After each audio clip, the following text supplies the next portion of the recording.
Ibu bapak, saudari-saudara yang terkasih dalam Kristus, selamat pagi.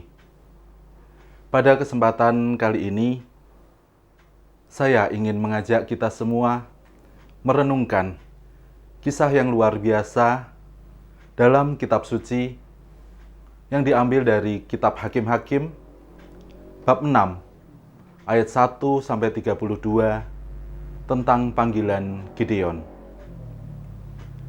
Pada masa itu, bangsa Israel kembali jatuh dalam dosa. Bangsa Israel berbalik arah dari Tuhan, melakukan hal-hal yang tidak disukai oleh Tuhan. Maka Tuhan murka, Tuhan marah, dan akhirnya menghukum bangsa Israel. Tuhan menyerahkan bangsa Israel kepada orang-orang Midian dan orang-orang Amalek untuk menyerang dan menyerbu orang Israel. Dan akhirnya, selama 7 tahun, bangsa Israel berada di bawah penjajahan bangsa orang-orang Midian dan Amalek. Orang-orang Israel benar-benar ketakutan dan menderita.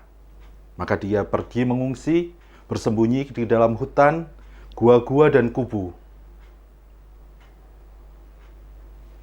Orang-orang Midian benar-benar menindas mereka.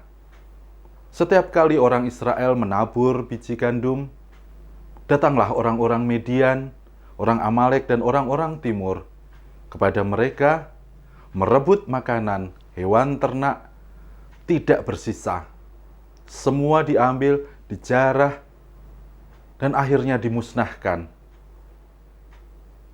Bangsa Israel benar-benar menderita secara ekonomi, secara mental, berada di bawah jajahan orang-orang Midian. Akhirnya bangsa Israel kembali memohon kepada Tuhan, meminta pertolongannya agar membebaskan mereka dari penjajahan. Oleh karena belas kasih-Nya, Tuhan mengirim nabinya dan menyampaikan firman-Nya bahwa Tuhanlah yang selama ini menuntun mereka, membebaskan bangsa Israel dari Mesir, membebaskan dari perbudakan, dan selalu menyertai bangsa Israel. Tetapi bangsa Israel justru berbalik arah dari Tuhan. Malaikat Tuhan datang mendekati seorang pemuda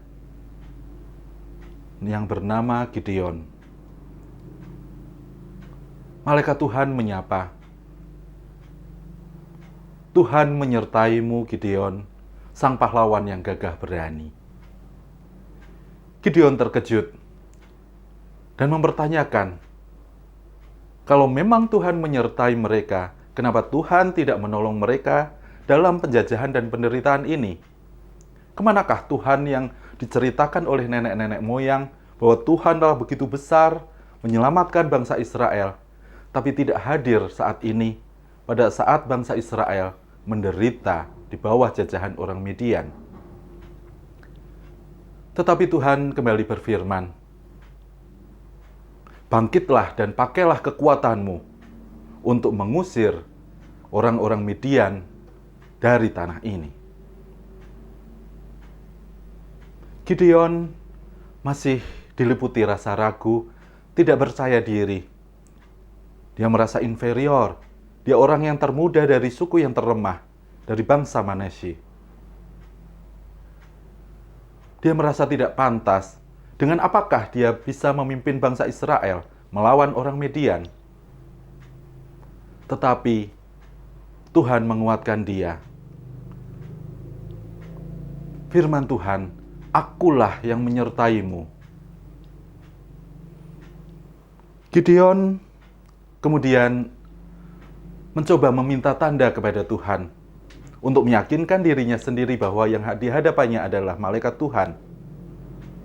Akhirnya dia menyiapkan persembahan kepada Tuhan berupa anak kambing, kemudian roti tidak beragi dari seeva gandum. Akhirnya itu diletakkan ke dalam batu, di atas batu. Dan akhirnya Tuhan menjulurkan tongkatnya kepada makanan itu, Dan akhirnya api berkobar, memakan semua persembahan yang disediakan.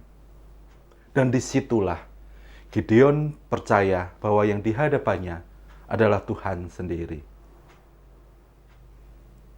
Selanjutnya Tuhan mengutus Gideon untuk merobohkan mezbah-mezbah berhala yang dibuat oleh bangsa Israel, yang menyembah berhala Tuhan orang Amori, meruntuhkan tiang-tiang di sekitarnya dan mendirikan mezbah untuk Tuhan. Kemudian Gideon mengajak 10 hambanya untuk mengikuti perintah Tuhan. Karena takut ketahuan, Gideon bersama para hambanya melakukan itu pada malam hari. Meruntuhkan mezbah berhala, mendirikan mezbah baru untuk Tuhan. Keesokan harinya, begitu terkejutlah orang-orang Israel melihat mezbah yang mereka buat dirobohkan, tiang-tiang penyangga dihancurkan. Akhirnya mereka mencari tahu siapa yang melakukan ini. Akhirnya mereka tahu bahwa Gideonlah pelakunya. Maka berbondong-bondonglah mereka mendatangi rumah Gideon dan meminta untuk keluar untuk dihukum mati. Yoas, ayah dari Gideon, tampil paling depan untuk membela anaknya Gideon dan justru meminta orang-orang untuk mendukung dia menaati perintah Tuhan agar bisa selamat dari perbudakan dan penjajahan orang Midian. Ibu bapak serta saudari-saudara yang dikasihi Tuhan, sebuah kisah yang luar biasa, panggilan Tuhan untuk superhero Gideon yang membawa bangsa Israel keluar dari perbudakan dan penjajahan orang-orang Midian. Dari kisah ini kita bisa banyak belajar. Ada pola yang berulang di dalam kisah ini, bahwa bangsa Israel jatuh dalam godaan, jatuh dalam dosa, karena kenyamanan yang diberikan oleh Tuhan. Bangsa Israel menjadi terlena dan menyembah ilah-ilah yang lain. Kita diingatkan bahwa Allah kita adalah Allah pencemburu yang menuntut cinta dan kasih kita umatnya sepenuhnya. Tidak ada yang lain, tidak diduakan. Di dalam kisah ini juga sangat menarik bagaimana panggilan Tuhan datang kepada Gideon. Dalam pandangan manusia, Gideon adalah orang yang sangat lemah, tidak punya kompetensi, tidak punya kapasitas. Dia lahir dari suku yang paling lemah dari bangsa Manasye, tidak mempunyai kapabilitas apapun. Tapi justru Tuhan memilih Gideon untuk menunjukkan kekuasaan dan kemuliaan Tuhan.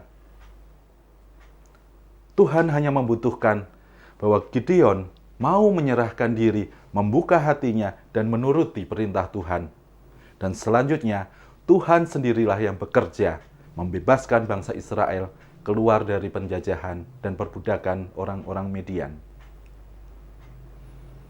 Yang terakhir, kisah ini membawa kita kepada permenungan, membawa kita ke dalam diri kita masing-masing untuk melihat bagaimana kualitas cinta kita kepada Tuhan. Apakah kita sudah benar-benar mencintai Tuhan dengan penuh kasih dan setia? Atau justru kita masih mencintai Tuhan dengan kepura-puraan?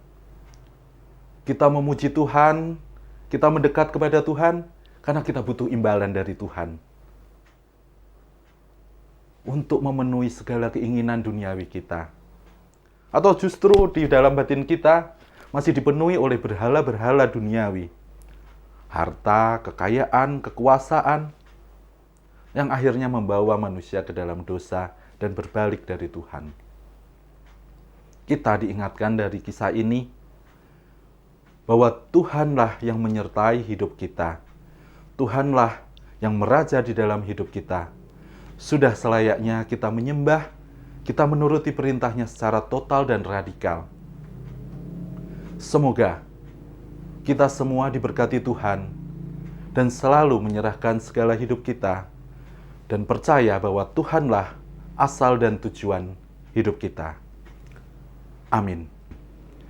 Terima kasih. Deo Gracias.